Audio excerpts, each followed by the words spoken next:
Has Sony learned anything from the failure of Concord and the oversaturation of live gaming? This is a cow's opinion, and we're going to find out today, thanks to Chris Scullion here on Video Games Chronicle. Yes, I know that the channel finally has video games to post again, but we're still going to do the news.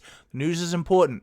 And let me tell you something, guys. This is kind of important because it was asked during Sony's, I'm talking Sony Japan, the parent company, the big, Super King Big Nuts over the entire conglomerate.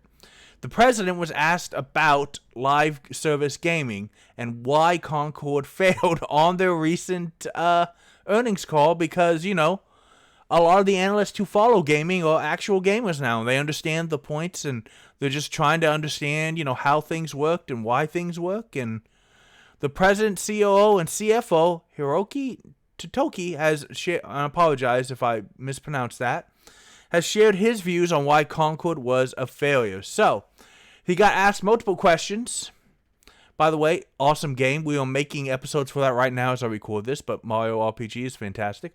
But he got asked questions about how it didn't even make 2 weeks. 2 weeks. Concord lasted less than 2 weeks. Then it was taken off. And then there was some notice on like Steam and PlayStation that thought, oh, it's coming back. But it turned out that those were actually, unfortunately, just scheduled updates. And they've officially not only canceled the game, but they have closed the studio that made it. So he talked about their foray into live service games and how it's a learning process still. Currently, we are still in the process of learning, he said via an interpreter. And basically, with regards to new IP, of course, you don't know the result until you actually try it. So for us, for our reflection, we probably need to have a lot of gates, including user testing or internal evaluation, and the timing of such gates. And then we need to bring them forward, and we should have done those gates much earlier than we did. In other words, they did not, apparently the heads of Sony did not understand that Concord was not what gamers wanted. It just wasn't. It was a technically sound, very playable shooter, but it looked like just another Overwatch clone, and those are not going to succeed. The games that are going to succeed, Overwatch still has a following, but I think that is petering out. The 2 games I think are going to succeed in this pace. Marvel Rivals, because it's a beloved IP, and it's bringing some new stuff to it. It's bringing your favorite heroes and villains. I think it's got a really great shot at success. They just recently showed the reveal trailer for Moon Knight, who looks amazing in it. And the other one is going to be the, dang it, what's the name of it?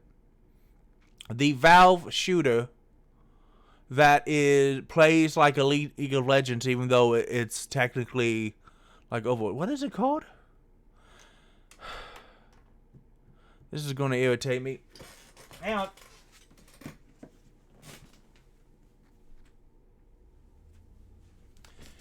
The cow does the news live, so he's going to look this up with his phone. What is the name of Valve's new shooter that is in testing?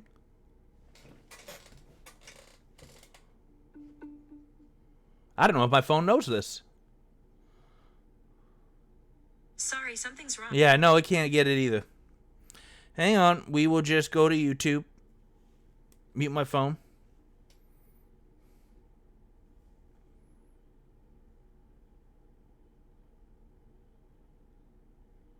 Deadlock. All I had to do was type in Valve into YouTube's search bar, and the first thing that comes up is Valve Deadlock. Yeah. It looks amazing, guys. I've seen lots of people play. It's not in public beta yet, but it is by invitation, and they're not really trying to hold invitations, but it looks really great. And I think it's going to be the new push that the genre needs. He continues, also, we have a siloed organization, so going beyond the boundaries of these organizations in terms of development and also sales, I think that could have been much smoother. He's now criticizing the portion of Sony that did this, and like he's, you know, you're allowed to do what you want, but we have to understand what you're doing. And then going forward in our own titles and in third-party titles, we do have many different windows. And we want to be able to select the right and optimal window so that we can deploy them on our own platform without cannibalization, so we can maximize our performance in terms of launch titles. That's all I have. Now, what he's saying is, you know, actually really good. There's a lot of competition in this space. I understand why. If you can make Overwatch, if you can make Fortnite, if Rivals or Deadlock are successful, it's a ton of money, guys. They just print money. But there's only room for a couple of games in this genre at any given time because each game takes a significant portion of a gamer's playtime. This is not like we're watching Mario and Luigi on the channel now. We're going to have Dragon Quest III later this week. These aren't games that I can just play when I want at the pace I want. These are games that you got to be doing your dailies. You got to be owning that in-game currency. You got to participate in their events. And it's because of that. Now, earlier, the Senior Vice President for Finance, and I don't know what IR means, Hawakawa noted the difference between Helldivers 2 and the failure of Concord. We launched 2 live service games this year. Yeah, that's too many. 2 is too many. 1 can be too many. Helldivers 2 was a huge hit, which Sony is trying to erase for some stupid reason, while Concord ended up being shut down. We gained a lot of experience and learned a lot from both. We intend to share the lessons learned from our successes and failures across our studios, including in the areas of title development management, as well as the process of continually adding expanded content and scaling the service after its release so as to strengthen our development management system. We intend to build on an optimal title portfolio during the current mid-range plan period that combines single-player games, which are our strengths and which have a higher predictability of becoming hits due to our proven IP, with live service games that pursue upside while taking on a certain amount of risk upon release. So, yeah, he's like, look, he's vocalizing what a lot of people already know but seem to forget when they're making these games. It's a high-risk, high-reward thing. If you hit, you're going to print money, but you're not going to hit near as many times as you're going to miss with it. You can do everything right. And Concord did a fair amount of things right. And now Concord did some other stuff wrong. I mean, I saw multiple YouTubers reacting to that launch trailer, and they were just physically ill, visibly disappointed when it turned out to be just another 5-on-5 live service game. The same thing, and that's unfortunate. I don't think that the people who made Concord spent 8 years and $400 million to fail, but they did. And look, there's somebody's going to do a deep dive video into Concord and what happened. That's not going to be me. Someone will go through everything. There's probably not a level that they didn't do. There's probably 3 to 6 things ranging from big to medium that kept the game from being successful. But we know it just wasn't great. It just wasn't great. And that's unfortunate because I know there was a small portion of players that loved it, and they got tens of thousands of signatures asking for it to be brought back.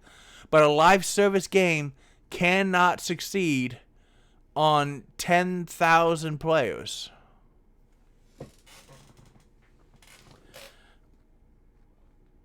And that's because, we're going to do the math, we'll say 25,000, which was their high player count, I believe, times, we'll say $49.99. It's 1.2 million. That leaves almost 400, leaves about 398 point whatever million dollars that you're going to need to make back. At that rate, you're never going to break even, and you're never going to make money. Especially because for a live service game, you have to continuously make new stuff and maintain it, and that costs money. And Concord just didn't make any money. It sucks, and I feel bad for the people who spent so much time making it, but it was not good. So guys, let me know in the comments what you think. Do you think Sony understands the dangers of live service after, cutting Helldivers 2 population in half, as well as Concord's failure? Or do you think that they're just going to repeat this mistake? Let me know in the comments below. Mario and Luigi are playing. We're playing the last couple of days. We're going to get them on a regular schedule. Dragon Quest III premieres Thursday, baby. I hope you guys are ready for it. I am going to love it so much. Let's go play some RPGs. It just puts a big smile on my face. And then we'll find other games. We'll have fun because that's what the channel is about. And you know what? That's what we can do here. You know what else we can do? You can play more games. Games are awesome. Concord, not so much, but you deserve awesome, and I'll see you next time. The most interesting thing about the game was this photo. I'm not gonna lie.